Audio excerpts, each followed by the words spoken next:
Hi everybody, I'm Jason from Catch Power. Again, I'm the lead engineer of the Catch Power team. I've just been pulled away from my favourite Dungeons & Dragons convention in Melbourne. The sales team came to me, but they told me it was a little bit too hard to install. Okay, so maybe it didn't go down exactly like this, but it's pretty close. You see, over the past few years, we've been moving at lightning speed, developing tech that's smarter, faster, and more powerful than anything else out there. And in doing so, we didn't leave much room to breathe. Because when you're the first to market with capabilities no one else has, you're not just keeping up, you're defining the pace. There is no other single device on the market that does everything we do. And that's not just a marketing spin. It's the reality of what we've built with CATCH Control. But with that level of innovation comes complexity. And for a while, that meant installation wasn't as smooth as we wanted it to be. Our engineers were so busy building out the future, they didn't have a moment to circle back and to make things simpler. Until now. We've hit that milestone. The tech is robust, the features are refined, and we're still leading the pack. Now, we've taken that breath and we've gone back to making the installation experience as powerful as the technology itself. So let's walk through the brand new setup wizard and I'll show you just how quick, clean, and easy it is to get a CATCH control up and running. Because leading the way isn't just about what the product can do, it's about how easily people can use it. So let's dive in and we'll take a look at the brand new setup wizard. All right, so let's jump in. When you first log into the CATCH Configurator app, you'll be presented with two options. If the device isn't already connected, you can either run the setup wizard or connect via Bluetooth and go through the traditional steps. Today, we're focusing on the setup wizard. Let's get started by connecting to the device. For this demo, we're looking for device 3543. As we connect, you'll notice a firmware upgrade is required. This is a great opportunity to show you how quick firmware upgrades are now over Wi-Fi, which, by the way, is significantly faster than Bluetooth. If this device wasn't already connected to the Wi-Fi, you get a prompt to connect it manually to the customer's network. One of the new features that's incredibly helpful is the Wi-Fi stability meter, a color-coded indicator that shows signal strength, red, yellow, orange, and green. This gives you a great moment to discuss whether a Wi-Fi extender might be necessary if the signal is weak and avoid a return visit to site. Now, because we're upgrading over Wi-Fi, the app maintains its connection in the background. That means no need to keep the screen active as you would if you were updating over Bluetooth. You can walk away and come back shortly after. In fact, this upgrade process is flying along, and we're already more than halfway through. It's also worth mentioning if a firmware update is required but doesn't prevent commissioning, that update will now install overnight, so you don't have to wait around on site. This particular device hasn't been updated for maybe 6 to 8 months, so it's a solid example. Once connected, we go back into the setup wizard. We're connected to the device and Wi-Fi. So now we have to attach it to a site. I'll just type my address in here. You'll get a confirmation screen. If the owner and the email address is correct, hit confirm to link the device. It's that easy. Next up, we've got inverter control. You'll see a question like this. Is this device working as an energy meter for an inverter? If you're unsure what that means, tap on the info icon.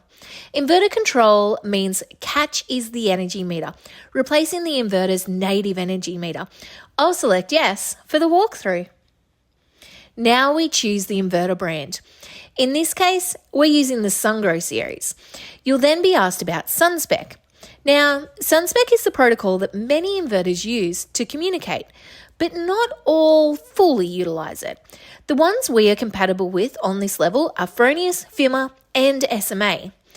If you're working with one of our integrated battery systems, you'll also need to select yes here so that we can pull data from the inverter.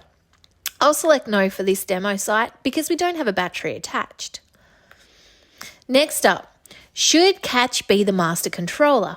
Again, you can tap on the info icon if you're unsure, but saying yes means CATCH becomes the brain of the system, managing dynamic control signals for things like amber pricing, CSIP compliance, cluster inverter control, and a whole onslaught of other really cool features.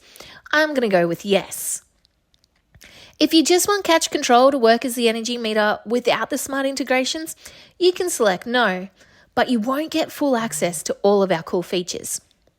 Now, depending on your inverter, if you select yes, you might see a platform warning message letting you know that some inverter platforms won't report accurate consumption data when CATCH takes over.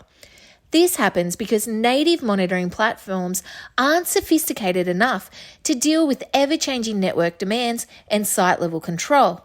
We need to reshape data to comply with dynamic controls or even amber.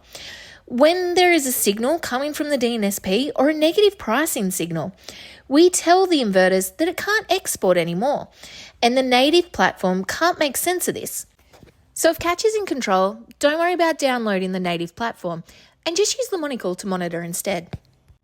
The next steps refer to export control, and we're asking what sort of restrictions apply to your connection agreement. Now, this just means, are we adhering to a dynamic or a flexible site, or a fixed export limit, or we don't have anything that we need to comply to?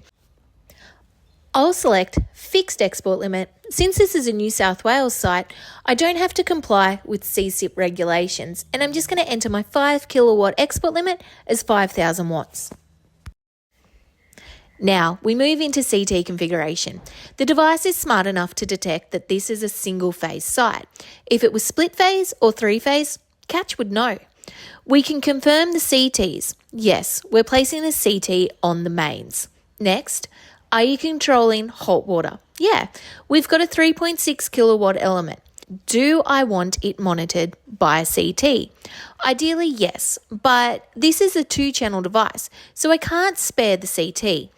If I were working with a Sunspec inverter like Fronius, SMA or Firmware, I wouldn't need a CT on the solar, freeing it for the hot water.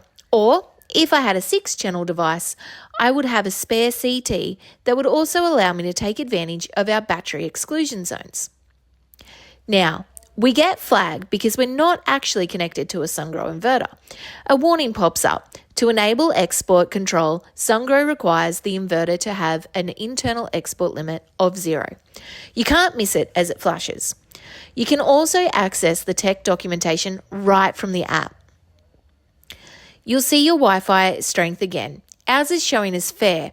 It's usable, but it might be worth noting. Let's move to the workbench. This is a great tool for checking the install before you leave site, and it lets you test that we're in control over the inverter and the load.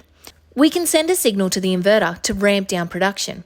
If the connection isn't successful, you'll be guided through troubleshooting until you get it right. If it works, fantastic. And we can now move on to test the connection to the hot water load. You'll need to be standing by the meter box for this, because we want to hear that contactor engage. And that's it. As you can see, this is a much simpler process from connection to control. The new Setup Wizard is designed to save time, reduce errors, and give you more confidence on every install and avoid any unnecessary headaches.